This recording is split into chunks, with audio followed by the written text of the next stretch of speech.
YCP అధినేత జగన్ కు దమ్ముంటే కేంద్ర ఎన్నికల కమిషనర్ జ్ఞానేశ్వర్ కుమార్ పై ఇండియా కూటమి ప్రవేశపెట్టిన అభిశంసన తీర్మానానికి మద్దతు ఇవ్వాలని ఏపీసీసీ చీఫ్ షర్మిల ఛాలెంజ్ చేశారు.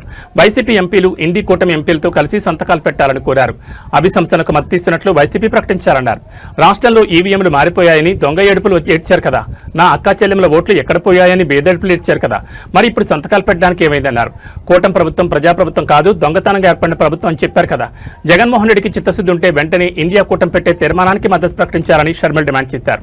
ప్రధాని మోడీకి జగన్ దత్తపుత్రుడు కాదని నిరూపించుకోవాలని షర్మిల కోరారు. ఈరోజు జగన్మోహన్ రెడ్డి గారు బీజేపీకి దత్తపుత్రుడిగా మారిపోయాడు. ఎప్పుడైతే ఆయన ముఖ్యమంత్రి అయ్యాడో అప్పటి నుంచి దత్తపుత్రుడిగా మారిపోయారు. నిజానికి ఈ రోజు వరకు కూడా జగన్మోహన్ రెడ్డి గారు బీజేపీకి అండగానే నిలబడ్డారు. అదే బీజేపీ పార్టీని రాజశేఖర రెడ్డి గారు ప్రతి సందర్భంలోనూ వ్యతిరేకించారు. ఎందుకంటే అది ఒక మతతత్వ పార్టీ కాబట్టి, మతం పేరుతో చిచ్చు పెట్టాలి, ఆ మంటలో చలి కాచుకోవాలి, ఇదే బీజేపీ సిద్ధాంతం. కానీ జగన్మోహన్ రెడ్డి గారు బీజేపీకి అక్రమంగా పొత్తు పెట్టుకున్నారు. చంద్రబాబు గారు అయితే కూటమి కట్టారు. సరే, కూటమి కట్టారు కాబట్టి, బహిరంగంగా కట్టారు కాబట్టి ప్రజలకు కనీసం అది అర్థమైనా అవుతుంది. జగన్మోహన్ రెడ్డి గారిది అక్రమ పొత్తు కాబట్టి అసలు అది కనిపించను కూడా కనిపించదు. కానీ బీజేపీకి దత్తపుత్రునిగా, బీజేపీకి ఎక్కడ అవసరమైతే అక్కడ, ఏ బిల్లుకు అవసరమైతే ఆ బిల్లుకు మద్దతు ఇస్తూనే వచ్చాడు జగన్మోహన్ రెడ్డి గారు. అంతెందుకు, ఇప్పుడు పార్లమెంటులో గొడవ జరుగుతుంది ఎలక్షన్ కమిషన్ గురించి. అంటే చీఫ్ ఎలక్షన్ కమిషనరు అక్రమాలకు పాల్పడ్డారు,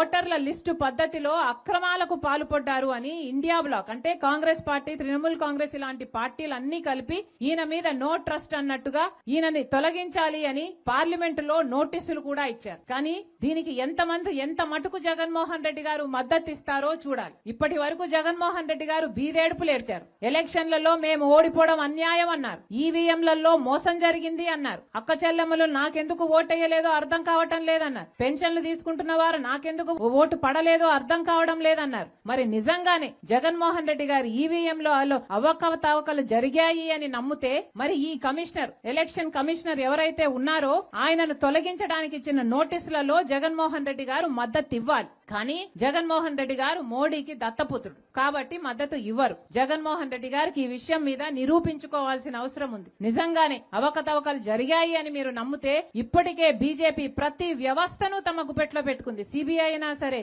ఆర్బీఐ అయినా సరే, స్టాక్ ఎక్స్చేంజ్ అయినా సరే, ఈడీ అయినా సరే, ఇన్కమ్ ట్యాక్స్ అయినా సరే, ఆఖరికి ఎలక్షన్ కమిషన్ అయినా సరే, అన్నిటినీ తమ గుప్పెట్లో పెట్టుకుంది. కానీ ఒక్క నాయకుడు మాట్లాడటం లేదు. కారణం బీజేపీ అధికారంలో ఉంది, ఆ అధికారాన్ని వీళ్ళందరూ కూడా అనుభవిస్తున్నారు. కాబట్టి మళ్ళీ చెప్తున్నాం, జగన్మోహన్ రెడ్డి గారికి ఏ మాత్రం చిత్తశుద్ధి ఉన్నా ఆయన చిత్తశుద్ధిని నిరూపించుకోవాల్సిన సమయం వచ్చింది.